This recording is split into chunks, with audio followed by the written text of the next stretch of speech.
Ladies and gentlemen, Chair. I'm Zainab Badawi, or since I'm in an Arab state, I should say Zainab Badawi, because of course I mispronounce my name and I say nothing in my defense. It is my pleasure to be the moderator of this conversation we're going to be having. We're going to be giving you the inside track on the rise of Dubai and Nigeria. And of course, I have two frontline people involved in this new phenomenon, Mr. Aliko Dangote and also Mohammed Ibrahim Al-Shaybani, who's the Executive Director and CEO of the Investment Corporation of Dubai, which is the investment arm of the Dubai government. This is a wonderful occasion to be here because as somebody who was born under an African sun, we all know that the Africa Rising narrative is something which has really gained traction. 9 of the world's 20 fastest growing economies in the past couple of decades have been in Africa, and we've seen huge progress in education and health. And I think that the undercurrent from what we're going to be talking about is how far there can be a win-win situation whereby you can have business-led development on the continent of Africa, where hopefully the rising narrative will mean a rising tide will lift all boats in Africa so that everybody enjoys the increasing prosperity on the continent. I feel that I'm very well equipped to moderate this conversation with you two gentlemen because I was born in the Sudan, which is very much seen as a bridge between the Arab world and Africa. And that's exactly what we are talking about here, is how we bring these two regions together. There's a bit of technology. You all have an iPad. And I just want you to test the iPad very quickly. If you could just punch in which part of the world you're from, whether you're from Africa, Asia, Middle East, Europe, and so on. And you can see there that we'll be doing that. And then also we'll be, I'll be asking you to answer a question, which you'll also see on your iPad coming up shortly. But anyway, let us start our conversation. Aliko Dangote, somebody who his name goes before him. He is the most successful black African businessman in history.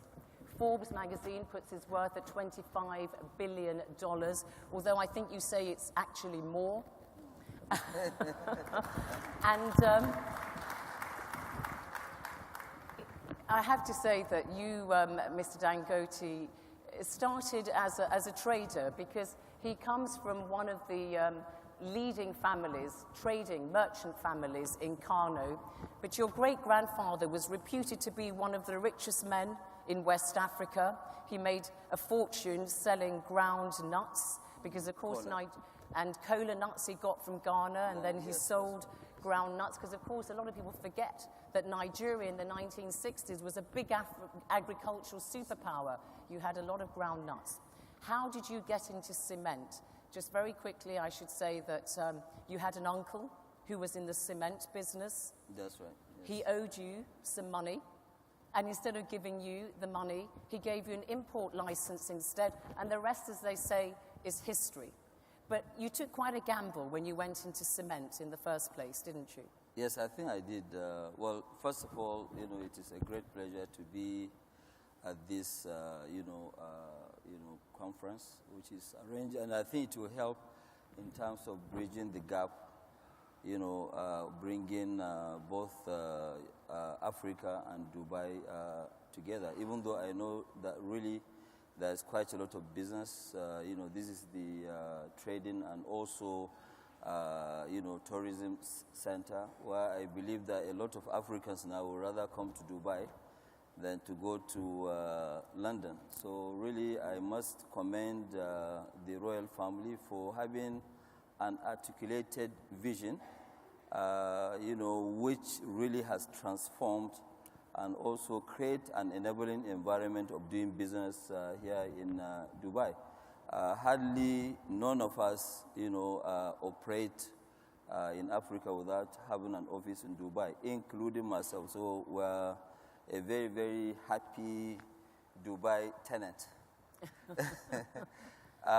Well, you know, yes, you are right, Zainab, really. What happened was that when I first started business, I started actually with cement. You know, an uncle of mine, I was in Kano working with my other uncle. So an uncle of mine from the Dangote family. They are a very big family. Actually, my late great-grandfather was the richest, you know, West African in 1950. Oh, I thought he was one of the richest. There we are. No, he was the richest. You've got good genes then. Yes. Well, from my mother's side. On your mother's side? Not my father's side. Oh, really? Oh, well, that's another story. So with that money he owed me, you know, I followed him up to Lagos. You know, it was really very difficult at that time for people up from Kano, the northern part, to travel to Lagos. And I went down there to collect my money from him, and he ended up giving me a paper to go and collect cement instead. And I was really very upset. So later on, he said, okay, well, go and try and sell. And I was so shocked. I only sold the paper and made almost more than 80% profit.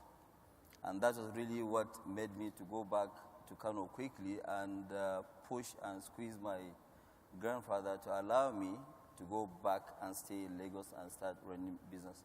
But after a while, really, you know, we went into trading of rice, sugar, and other stuff, which was actually very good. At that time, everything was actually under the importation of license. And then we traded for almost 20 years, from 1978 up to about 1997, 19 years, thereabout. And from there, we called in the, you know, advisors, you know, to come and advise us, which is now KPMG.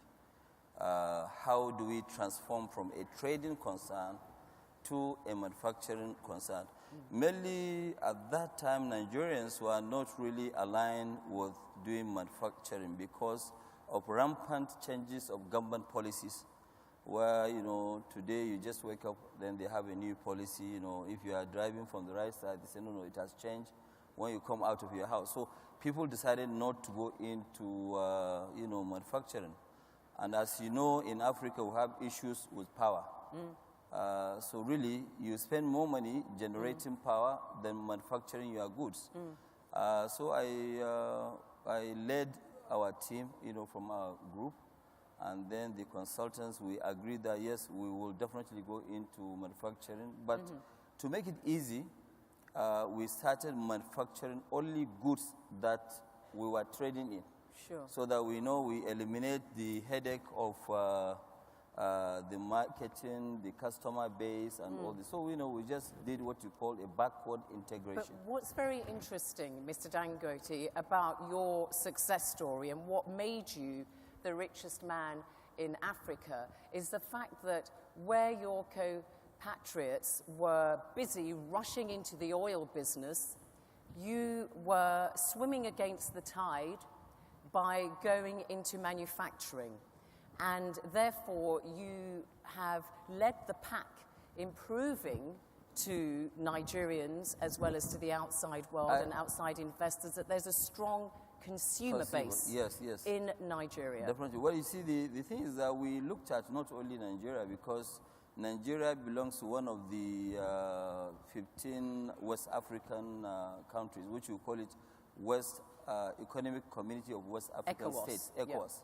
And you can trade all within the ECOWAS. You know, it's as good as producing from anywhere. But going back to what you said, yes, you are right. Really, we intentionally, you know, ran away from oil. You went away from oil, We went to the hard part, which is manufacturing of, you know, goods. And, you know, just because oil, as you know, in Africa, you know, carries a lot of baggage. Baggage in the sense of corruption, in terms of so many deals that people don't consider to be transparent. So what we did was to say that, look, you can actually, you know, become successful without doing oil.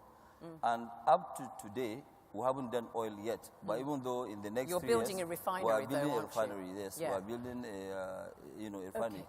So what happened was that we concentrated on this trade. And we started manufacturing sugar refinery, food and other stuff. But to show you how we actually become, let me give you a bit of a story.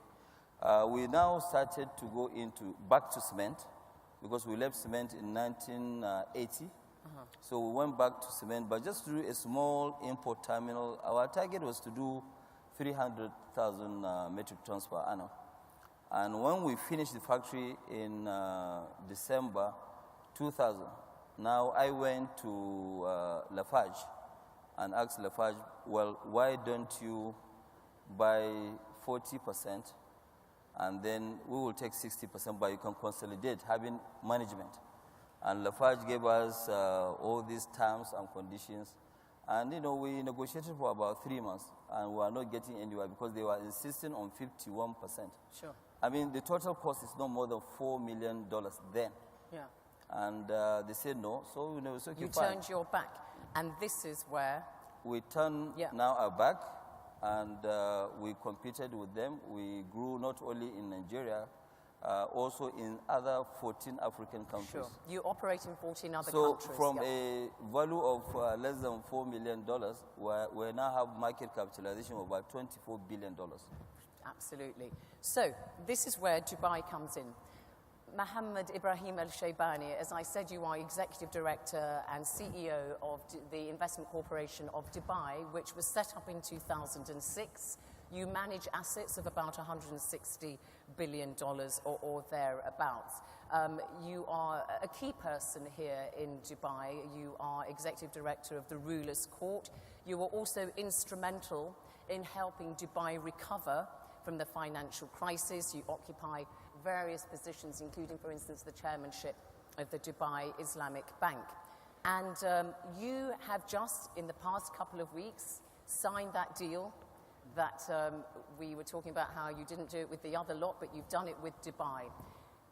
Dubai's Sovereign Wealth Fund has acquired a $300 million minority stake in Dangote Cement. It is the first, not only the first substantial, but the first investment by the corporation in sub-Saharan Africa. What made you want to link arms with Mr. Dangote's cement group? Thank you, Zainab. First of all, I would like to welcome the guests here in Dubai.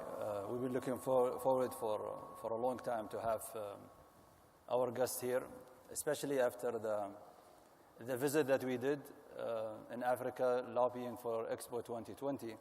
We came to know more, so we were very, very keen to have our guests here in Dubai this time.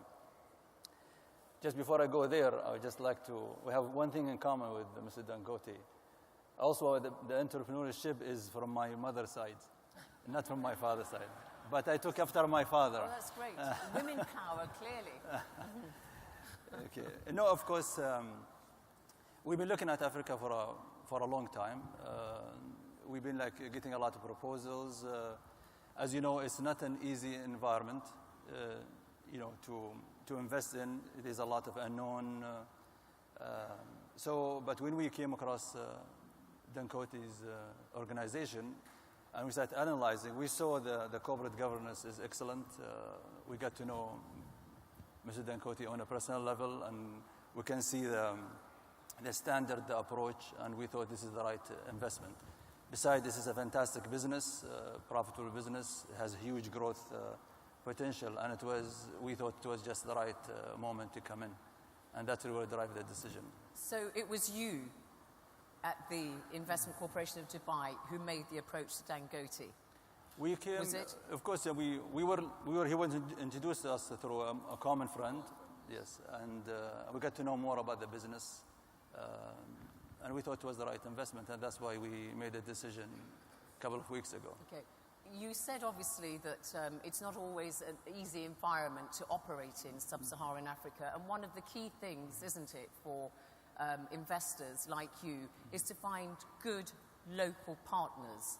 So how important was it to you that Aliko Dangote, who has a very famous global brand, yes, was the right partner for you? Because that's the key thing. A lot of investors say, well, we'd like to do this and that in sub-Saharan Africa, but we need to find local people we can operate with. It's pure common sense, Zainab, and the basis that Nigeria is a huge economy. It's, if not the biggest, the second biggest in Africa, and it's always an opportunity. But having the right partner, especially in Africa, is a key thing for any investors to come in. So when we came across the organization, we thought it was a fantastic way to kickstart our approach to Africa by investing in the organization. And this is on the basis that, Zainab, we're looking forward also to do more with Mr. Dangote. I mean, we did have some things that we're exploring at the moment together. So this is quite key for us. Right. Dubai is often seen and, of course, positions itself as a gateway to so many other countries, including now Africa. Do you see this, as you say, a stepping stone for Dubai's investment corporation to do more on the continent of Africa? And if so, what kind of sectors are you going to be looking at? I mean, of course, this will contribute quite a bit in the decision process of going into Africa and other fields. But again, we've always been thinking about agriculture. We've always been thinking about some infrastructure projects. But we never really thought of a cement company. But we wanted to step in something that we think it's good, it's successful, it can really be a good start for us. And from there, I think we will explore other opportunities. Do you see parallels between the Africa Rising narrative and your situation here in Dubai? Because, of course, unlike other Gulf states and other parts of the Emirates, you don't have the oil. And so you've had to fall back on a trading part and also, you know, financial services and that kind of thing. Do you see parallels that you are now finding an identity? I mean, let's take you back. I mean, to say that we don't have the oil, we had the oil. I mean, a lot of this wealth that you see, we had quite a bit of oil production back then in the 70s. But it was put in a good use, you know. And the culture or the approach from, I would say, late Sheikh Rashid time, and it was carried on by His Highness Sheikh Mohammed today, and also the mindset of the community here in Dubai, in general, is one thing. You have to invest in your own country. So it's always been like this. So whatever wealth that was created during the oil time was put back in Dubai. So this was a very key thing to build infrastructure, whether it be in the port, the seaport, the airport, the seaport, or even the business community. I always tell this story. It's a very interesting story. How just to share with you the mindset. It was a time in the 80s where a couple of investment bankers from the state came trying to encourage one of the leading business men here to invest in the state. At that time, everybody was really investing in Dubai. And they went and they tried very hard. So they convinced his nephews, his sons, they all convinced, but the chairman was not convinced to put money in the state. So the investment guy told him, can I share with you, can I give you an advice? He said, of course you can give me advice. He said, we have a saying in the States, say, don't put all your eggs in one basket. So I'm advising you to put some money overseas. So the old man paused for a while. Then he told his nephew, he said, can you tell this gentleman that we have similar saying in Dubai? So the investment guy was keen to hear this saying, and he told him, our saying goes, don't put your eggs in somebody else's basket. Very nice. And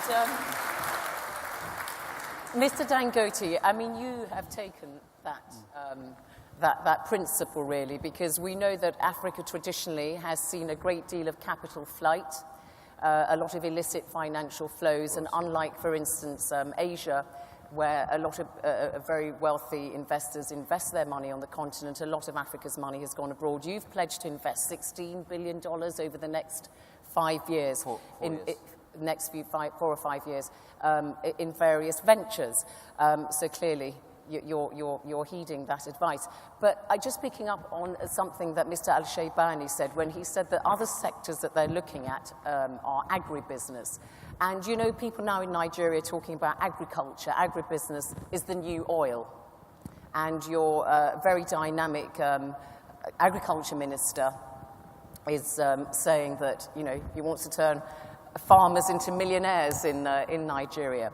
So in terms of agribusiness, do you see that as something that Nigeria could really go into in a big way? Because you've got, I always love this figure that the World Bank give, which is 8% of the Earth's surface is made up of arable land, and of that 8%, about 60% is in Africa. So that shows you how Africa can not only afford to feed itself, but to feed the world. But you've got a big mountain to climb there, because you still import about, what, $11 billion of rice, flour and sugar and foodstuffs? More than that. Just those three products. Yes. So how far do you think that is an area of potential partnership with Dubai agribusiness? Well, I think, you know, at the moment, if you look at it, we've started the journey. We've given ourselves about 5 years, you know, starting from this year, to make sure that we're self-sufficient in sugar. In Nigeria, we don't consume as much as the Arab nations, you know, because people are always very careful of taking sugar. So what we have now is that we have a target of hitting 2 million tons between now and 2020. But between now and 2017, we'll be able to do about 1.5 million. We're actually investing about $2 billion in sugar alone. That is Dangote Group, you know, I mean, the company that I run. And then we have $1 billion to invest in rice. Our target is to do 1 million tons of rice, and also 2 million tons eventually of sugar. But to start, we are going to do 1.5 million. This will actually help, especially in the northern part of the country, to generate a lot of jobs. You know, we have a lot of insurgency, you know, in the northeastern part of the region, which is mainly, I believe, caused by, you know, lack of jobs. You know, if you look at it, 60%, over 60% of Africa's population is below the age of 25. So really, unless we work so hard to create jobs for these youth, we'll actually be in trouble. And, you know, everybody is really aware of that. But agriculture for Nigeria is key. It's key for us to even work on feeding ourselves, not only even exporting. Because when you look at it today, majority of the arable land that we have in Nigeria, we have not actually touched maybe 8-9% of it. And you are right, 60% of the world's arable land is in Africa, of which the biggest 2 rivers in sub-Saharan Africa, they are in Nigeria. 1 in Congo, 2 in Nigeria. So we have a very, very high potential. And we have the market. Nigeria has about 174 million population today. And our population is growing at about 2.8%. It's going to be 200 million by 2020. By 2020, will be 210 million people. You know, so to feed 210 million is quite a lot. So you're right, you know, but the fact of the matter is, you talk about the great potential of Nigeria's agriculture. I think you've got something like 84 million hectares of arable land, and as you say, very little of it is actually being used. But there's very little investment going into agriculture in Nigeria. Yes. I think your Adesina, your agriculture minister, says there's only about 4% of bank lending in Nigeria goes to agriculture. So when you hear Mr. Al-Shaibani say they'd like to put money into agribusiness, do you think that agribusiness in Nigeria could be developed by outside investors rather than domestically? Yes. You know, it's a good vehicle, because when you look at it today, it's like what His Excellency Sheikh Shevani said. We in Africa, if we don't really invest our money at home, nobody else is going to come and do it for us. So we have to show the way, we have to lead by example. You know, if we believe in ourselves, there's no way when you are busy taking your money outside the continent and you expect people to go in and invest for you. So one of the things that we are doing is not only to make money from the agriculture, even though there's quite a lot of money. You know, we do sugar refining, and we know how much money we made, you know, doing just refining of sugar. So when you look at it as at today, if you invest in agriculture, the upside is huge. You don't have to go and look for market, and the market doesn't really follow the international market. You know, so even if there is a downturn, like for example today, sugar prices have actually gone down to about 14 cents, you know, per pound in New York at the exchange. But in Nigeria, sugar is still almost at about $750 a ton. So that's quite a lot of money. A lot of money to be made. A lot of money. Mr. Al-Shaybani, you said you'd like to look at agribusiness. So we know that the United Arab Emirates import something like 80% of its food needs. And as we said, Africa has got this huge potential. You can't eat potential, though, can you? So you need to develop that. Yes. Yeah. So is that something that the Investment Corporation of Dubai would be looking at? And is it to invest in agribusiness in countries whereby you can actually obtain those agricultural goods for yourselves, or is it just investing in the country for profit, as it were? Ultimately for both, you know. Mainly, you have to have a market to start with. It has to be a successful business. So if we can start somewhere, you know, maybe we are using Mr. Dangote as a gateway to Africa today. And we'd like our friends here to use Dubai also as a gateway to the Middle East and Southeast Asia. But it's very, very important that when you walk into this investment, or is a successful investment. So if we had a very brief discussion earlier with Mr. Dangote. The fact that there is a market, it just needs a little bit of know-how, it needs initiative. He's willing to do it. We are also willing to contribute. And that will be, I think, a fantastic way to start. Whether the product is going to be used, it will be consumed locally there, or it's going to be exported.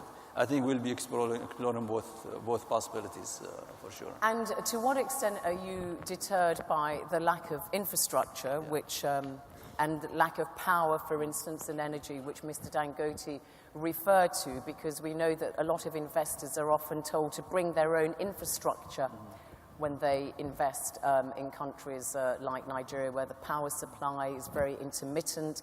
And you know the port at Lagos, it can take 60 days to clear some goods, even more.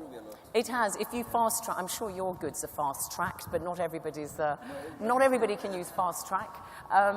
But to what extent does that act as a deterrent for you? It is, of course, something that we look at, Zainab. But at the end of the day, you need a local know-how, and you need to rely on your partners there to be able to guide you through this process. But it has to be, I mean, it's a necessity. You know there is a requirement, and it needs to be done. And if there is a determination to do that, I think it will happen, as well, because there is a need, for sure. But yes, well, it's true. You're right, Zainab, we like infrastructure, but you know, there's quite a lot of interest. There's quite a lot of investment. As today, you know, during the US-Africa Summit, we signed, you know, a joint venture agreement between Dangote Industries, which is our holding company, and Blackstone, which we signed to invest $5 billion jointly on a 50-50 to do mainly power, you know, gas pipelines, you know, infrastructure generally. And I think it's one of the few vehicles, you know, we signed that one with them. In the oil and gas, we signed $1 billion with Carlyle. So there's quite a lot of interest, really. You know, I mean, Africa is not the same Africa that you know in the year 2000. Like what I keep saying, a lot of people actually have an archaic information on Africa. You know, it's information of the 80s that they have. But right now, things have changed. If you look at it today, the GDP growth over the last 12 years has been on average of about 5.5%. So on an average of 5.5%, really, if we'll even continue, this 5.5% GDP growth is actually without power. When I say without power, yes, you know, it means like, you know, you look at like where I come from, Kano. We have 20 million people, but we have only 32 megawatts of the power coming from the national grid. So everybody is a power producer, which really costs a lot of money. But going forward today, you say, okay, fine, where do we expect to be? You know, I mean, if we continue to grow at 5.5%, by the year 2050, if it's at 5.5%, you know, not even increasing. If it decreases, then it's something else. But if we continue, by the year 2050, Africa will have an economy of actually 15 trillion, which is equivalent to the US economy as of today. I mean, I said at the outset, when you talk about a rising tide, as the Chinese say, a rising tide doesn't lift all boats. And I want to ask you, when you look at these eye-catching figures, such as the ones you've just described, you know, Nigeria now has the largest economy in sub-Saharan Africa, $510 billion. You have to also look at household income and to what extent that growth that we're talking about is inclusive and sustainable, and as you say, provides jobs. Because traditionally in Nigeria, we've had the extractive industries, oil and gas and so on, which are not labor intensive, which have led to jobless growth. How far is your vision for investment in Africa linked to bringing in that light manufacturing or even heavier manufacturing, a real industrialization program which will provide employment for that youth bulge? Well, you see, the greatest thing that we have really is land and water. So first of all, what we want to do is to concentrate on agriculture. Because you see, right now, today, if I'm in mining, you know, of course, Africa has quite a lot of mineral resources, but mineral resources, oil, and all this stuff, they actually don't create a lot of jobs because you go for the high-tech equipment and you have less people working. But agriculture is what will actually drive the process of getting people gainfully employed. I mean, there's actually no point, like us in Nigeria, there's no point of Nigeria going at about 6.5%, 7% GDP growth year on year without that GDP growth being an inclusive one. An inclusive one is what we are looking for. How do we get an inclusive growth? And I think going forward, we are creating that by, you know, investing heavily by a lot of people looking at it. If you remember the Economist, you know, magazine, in the year 2000, what they called Africa was a hopeless continent. Okay, 11 years later, they said, you know, Africa rising. So things have changed totally. It's not the same Africa that you know before. So I believe in the next 10 years, our job is to make sure that this trajectory that we have, which is 5.5%, even if we are going to maintain that, but let it be an inclusive growth, so that we'll be able to create a lot of jobs. Mr. Al-Shaybani, that kind of perception that Mr. Dangote has talked about Africa, you know, about a decade ago was seen as the hopeless continent, the coups, the wars, the famines, and that kind of syndrome. A lot of people have realized that it isn't like that, and the Asians in particular have been leading the pack in investment in Africa, and the Middle Eastern Gulf Arab states have been a bit slower to jump on that bandwagon. Do you now recognize this kind of Africa that Mr. Dangote is talking about? Definitely. I mean, again, it's not fair to say that the Middle East never really looked at Africa. I mean, Middle East has always been keen to do something in Africa. The rate of growth of the investment of course, from the Arab states is much slower than it is in Asia. And there was a lot of initiative. If you look back the last 30 years, especially like in Egypt and Sudan and some of the Arab nations, where it wasn't really as a forthcoming. But of course, if I may say something, especially I'm talking about, I mean, I can only speak on behalf of Dubai. Africa is quite keen and a key market for us, and it's very important. And I would like to commend one of my people that I admire and look up to is Sheikh Ahmed here in the room, chairman of Emirates Airline. Emirates Airline is one of the leading airline that really took initiative and started investing and going to Africa. Today, if I'm not mistaken, they fly to about 17 destinations and stop from here. Sometimes they call it the national carrier of Africa. It's connecting Africa to the rest of the world. So the Middle East is quite keen if there is an opportunity. DP World as well, they have heavy investment in Africa, very keen to expand in Africa. So Africa has always been in the radar of the Middle East. But to what extent do you, I mean, we know that Dubai obviously is often used as a stepping stone or as a gateway for international companies as an investment vehicle in Africa. But how far are you concerned about the lack of a kind of fiscal regulatory system, proper tax system in place in some sub-Saharan African countries? Is that a bit of a deterrent, again, a bit of an obstacle for you? I mean, again, at the end of the day, Zainab, if you talk about, I mean, there's always local dynamics in every country, whether you are the US, whether you are Japan, whether you're Nigeria or South Africa, Tanzania, it doesn't matter where you are. If you start understanding the local dynamics and how things get conducted there, you're always going to find a way to protect yourself and do a good investment. So if we start thinking that, oh, these are barriers, and I cannot really hold a developing country approach to things, you know, at ransom and compare it with places like UK or France or somewhere. You really need to understand this is a developing country. There's always a progress in reforms, and they are heading in the right way. So unless you have to understand this, the local environment, and like everybody else, people will conduct business. I mean, I'm sure Mr. Dangote will share these thoughts. He operates in about 14 countries. I'm sure if somebody else says, I want to put money in this country, everybody will advise you not to. But is there a business to conduct? Of course there is a business to conduct.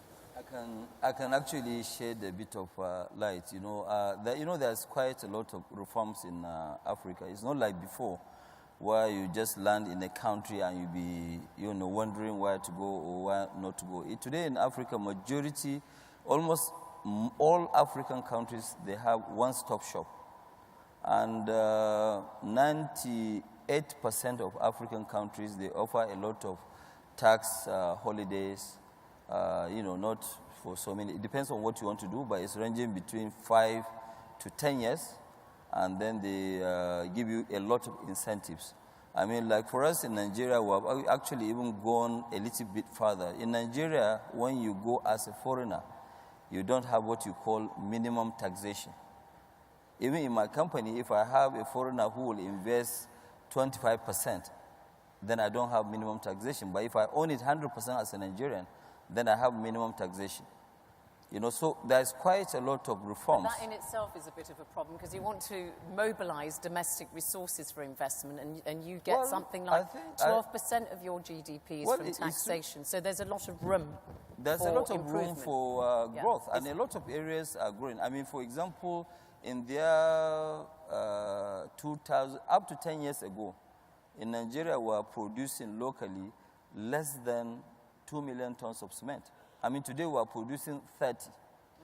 We've increased 28 million tons of capacity in less than 10 years. So, there's quite a lot of things that are happening. I mean, we are building a 500,000 barrels per day refinery with a petrochemical complex. This was something that the country had actually been attempting to do for the last 30 years. So things are changing, not only in Nigeria, in Ghana, in Cote d'Ivoire, almost all over. If you're obviously listening to this and you've got any comments or points you want to raise, please do put them on your iPad, and I can see them on my iPad here, because there are no microphones where you are, in the light of what we've heard. And also there'll be some questions that you can see in terms of what you think the biggest challenges to investing in Africa are, the lack of infrastructure and that kind of thing that we've been discussing. Looking at infrastructure in particular, in terms of what we've been talking about, if you want to improve trade between, say, Dubai and African states, you have got to really have much better transportation systems. And we know that, for instance, to move goods from Mombasa to Uganda or something, it actually is cheaper to get it from Mombasa to Dubai than it is between two African countries. So how far do you think there is going to be more of a continent-wide approach to improving infrastructure? Well, I think, you know, it's not going to, the thinking before, most of our governments, they believe that, no, they are the ones to provide the infrastructure. But right now, they have realized that their own is to provide the enabling environment for people like us in business, entrepreneurs, to go and invest and key in, you know, to make these things happen. You know, governments are not really good enough, especially in Africa. Governments are not really good in terms of business. You know, they should concentrate on providing education, good health, and co. So I think this one, it will happen going forward. Our biggest push and concern is one thing: free movement of goods and services within Africa. You know, unfortunately, in Africa, within ourselves, we don't trade much. The total trade within Africa between ourselves is only about 15% of the total trade of Africa, which is very low. One of the biggest issues is actually movement of people. I mean, even like myself today, as a Nigerian, I need, out of the 54 African countries, I need almost about 36 visas to move around. That's absurd, isn't it? So, I mean, it's actually madness. So, but, you know, my one is even better. When you look at countries like Rwanda, that they have actually asked any African to come without a visa, they still have to look for 78% visas for the African countries. So that's the issue. So do just, in a nutshell now, because we're getting to the end of this, just in 30 seconds, Africa's open for business. Entrepreneurial capitalism, as the Deputy Governor of your central bank said, is the way to develop the continent. What's your key message to investors here? Well, my key message to investors here is for them to really have a serious look. Africa offers actually the best. You cannot actually do, especially when you look at the future in the next, I mean, right now you have 1 billion people's market. It's a big market that people shouldn't really, you know, go. We have about 1.4 trillion in terms of, you know, consumer spending. This is quite a lot, you know, and I think you cannot just go away with that. Thank you very much. Mr. Al-Shaybani, Dubai going to be the leader of the pack for the Arab states?